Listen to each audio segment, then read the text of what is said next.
Neligh-Oakdale taking on Clarkson. Leigh, not really close games in D1. Bit of I would say it is a shock that these two teams are here. No North Platte St. Pat, no Stanton. Obviously, the 2 seed was out in the second round, Weeping Water, and then Clarkson Leigh took care of business there. So you look at Neligh-Oakdale, they may have the best guy on the field, and it seems like every week they have. Yeah, Aiden Kuster's just had such a special year. We know the records he's set, the national 8-man record for total yardage, for touchdowns, had 550 yards of offense last week, which is just absurd in any game, much less the state semifinals. Can Clarkson Leigh find a way to slow him down? He's on pace to have a 3,000, 2,000 season, 3,000 yards passing, 2,000 yards rushing. He's already over 2,000 rushing, which is just unheard of, and he's doing it on an 80-yard field and doing it in some games where he's not playing the whole game because Neligh-Oakdale's winning in blowouts. So just unbelievable numbers for him. I'm so glad he gets the stage in this game of playing at Memorial Stadium, of playing on statewide television so the whole state can see him.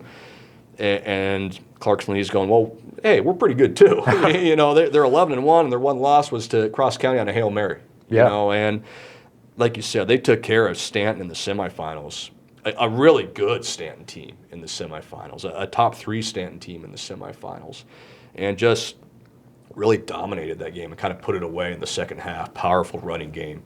I think it's kind of a clash of styles here a little bit. Clarkson Leigh is going to want to punish you on the ground.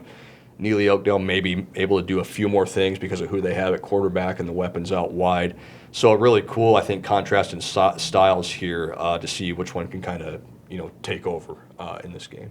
Yeah, you mentioned a team of destiny earlier. I think Neligh-Oakdale may be that team in D1. Again, if they can slow down Kuster, then it might get a little hairy, but doesn't seem like anyone's really been able to slow him down all year. And I mean, they took care of business against St. Pat's. It wasn't, I wouldn't say it was a cakewalk necessarily, but at a certain point, they just kept finding the end zone, and it's hard to stop this guy. It just is. You're talking about a St. Pat's team that was up 56-0 at halftime in the quarterfinals last week on Elmwood Murdoch, and Neligh-Oakdale had a relatively easy time, like you said, just because they've got the best guy on the field most every night. So, I think the lean here is Neligh-Oakdale. I think Clarkson Lee's best chance is to shorten the game, use the ground game. If they can do that, maybe you win one of those high-scoring games, but man, it's going to be tough to stop Aiden Kuster.